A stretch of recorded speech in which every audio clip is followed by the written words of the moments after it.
Hi guys, so since setting up my home studio, the one thing that's become obviously clear to me is I have a ton of boxes of plastic grey stuff that needs to be painted. A whole variety of games and bits and pieces. And I think the best way to get rid of all of this is to Slapchop it. Get it tabletop ready in no time at all. Because obviously I've got loads of Warhammer stuff, kill teams, just Warhammer 40k. There's some Blood Bowl stuff. I've got Warhammer Underworlds, whatever that is. I haven't even opened the box. There's some. I've got Age of Sigmar stuff as well, which is just crazy. As well as obviously the Hero Quest and some Zombicide. So all of this needs to be well, changed from grey to tabletop ready. And obviously the best way for me to do that is good old Slapchop style. And that's exactly what I'm going to be doing over a course of, well, several videos. Well, I say several, loads of videos, as yeah, I want to get this stuff painted and, well, playable really. So stick around and see obviously how I paint all of these in the good old Slapchop painting technique. And if you want to see more, obviously don't forget to hit that subscribe button so you don't miss all the videos that are coming out. And if you've got any preference on which ones you want to see me paint first, by all means let me know in the comments. But for today's video, I'm going to be starting with this Blood Bowl box of miniatures, something that I bought ages ago. I did actually have a go at making a Blood Bowl pitch. There's some videos on that, guys. But yeah, yet to play the game, but I'm going to get these chaps painted, as probably that will help me, well, eventually play the game. So it's been quite a while since I've done sort of a proper box with miniatures on sprues. Obviously I do a lot of 3D printing, but yeah, as I have got so many boxes of miniatures, I really do need to crack on and, well, get them out of the boxes, assembled and painted. Talking of assembling, yeah, you don't need many tools for this, which is pretty cool. So you need some glue, and I like using the good old sort of cement glue on a little brush. Need some clippers to obviously, well, get the other bits off of the sprues, so I'm using these Army Painter ones. But you can get cheaper ones that will do just as good. And the last thing you need, yeah, a good old scalpel. This is basically to sort of clean up the well, the miniatures later on. But you'll see me go through the whole step of, well, assembling these chaps. So I'm just going to do one for the moment, and I love the look of this guy who's throwing a little chap. So that's who I'm going to go with now. And then it's just a case of following the instructions which tell you which number to clip out. Although this can always be a fun thing because the numbers don't always sort of run in order. They are generally roughly near each other, but it's a bit of a fun game. Hunt the numbers. So yeah, using the cutters, trying to cut as close to the miniature part as possible without obviously cutting it. And yeah, just snip out all the bits. So it's not going to take too long because there's obviously not too many bits in this chap.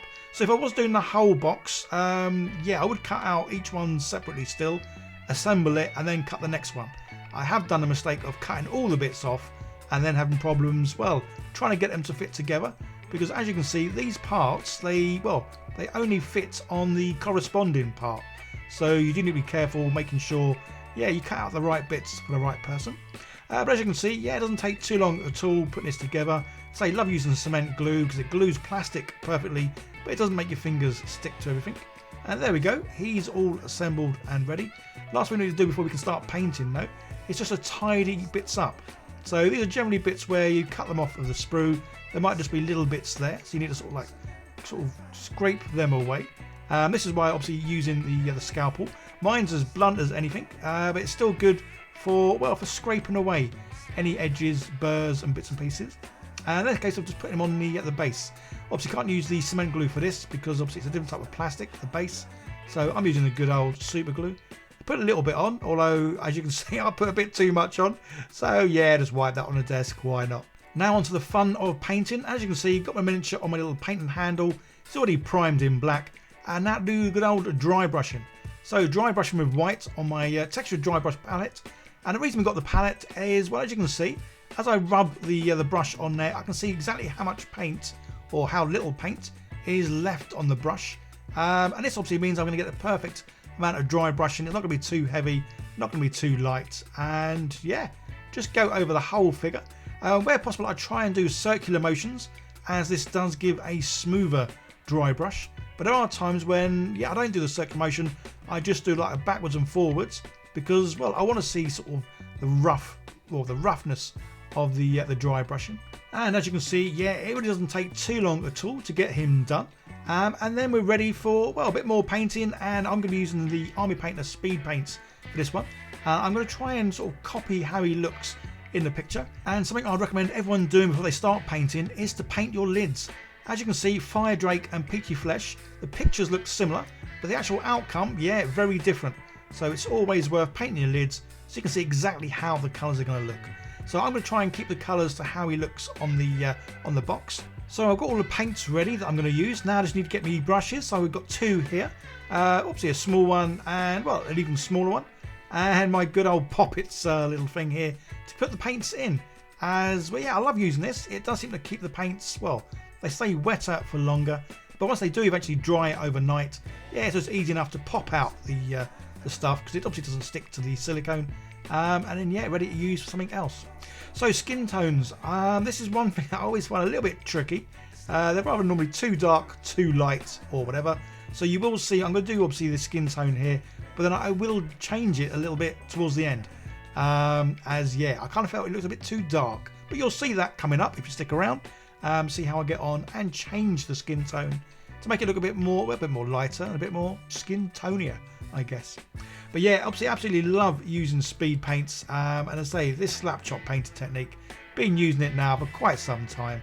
It's really given me a whole new love of painting, and from what I've seen from you guys leaving comments, yeah, a lot of you guys have got into painting because of the Slapchop painting technique, watching some of my videos and seeing just how easy this is. As I say, because I have got so much plastic crack to get through and to make tabletop ready, Slapchop paint technique is one of these things where it makes you want to paint more because you can get so much done in so little time. So the painting of this chap, I would say in total around about 20 minutes. Also messed about, did a bit with the base, which you'll see coming up. So all in all, this character, from getting him out of the box, assembled, glued, all the rest of it, which took about half an hour, which isn't too bad at all. But if I was to do the whole sort of box, the whole team in one go, then it would work out less than half hour per miniature. As obviously batch painting, speed painting, yeah, I could probably do like a whole kill team, as in a typical 6-man kill team, in around about an hour, maybe just over. Because obviously painting them all at once is so quick, it's untrue. And I have got a few kill teams that I need to paint, so yeah, stick around for those. So I did paint a few bits with the grey, but my camera ran out, so yeah, I couldn't film that. So for these shots, I'm using matte white, but as you can see there, I'm using their air range. So these are normally for like obviously air brushes or air guns, whatever you want to call them. And I love using these paints as they're already thinned down. So even though this is a white, it's not going to completely cover it.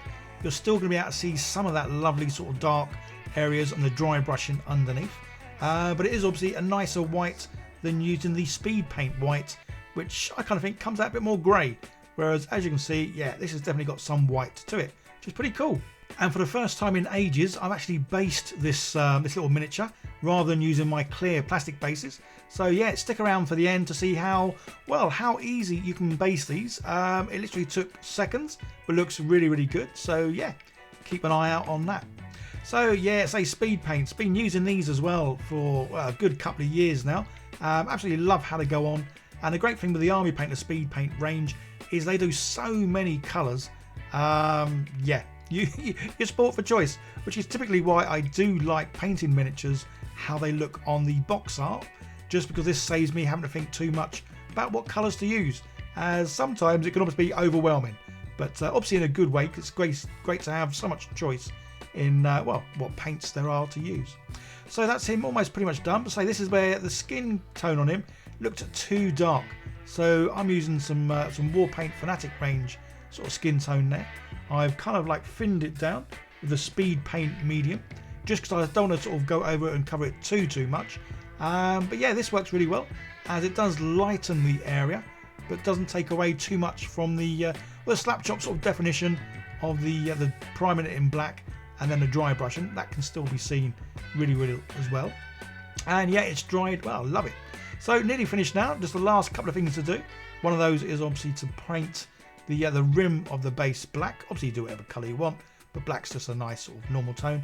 And then yeah, grass. I'm sort of imagining my my little Blood Bowl football team playing on grass, so that's why I've got my little mix here. It's about 4 different sort of grasses in there, so nice and simple and easy to use. And then the last little thing, just to make it look like it is on some sort of football pitch, I'm going to do a white line between his legs. So a bit of the old masking tape there.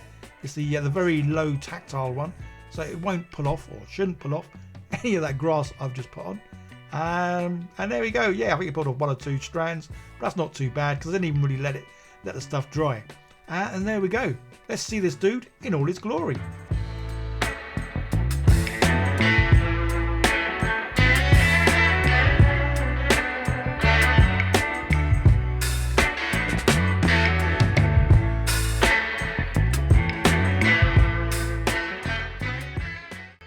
And I think for 20 minutes work, yeah, he's not too shabby at all. Obviously, you could spend hours and hours painting, adding more detail, adding highlights, all the rest of it, and that's great.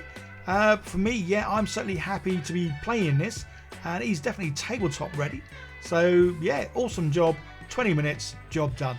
Obviously now I've got to go and do the rest, which I will paint the rest as like a batch painting, just to get them done, obviously in a quicker time than even doing half hour or one sort of miniature. But yeah, love how these have come out.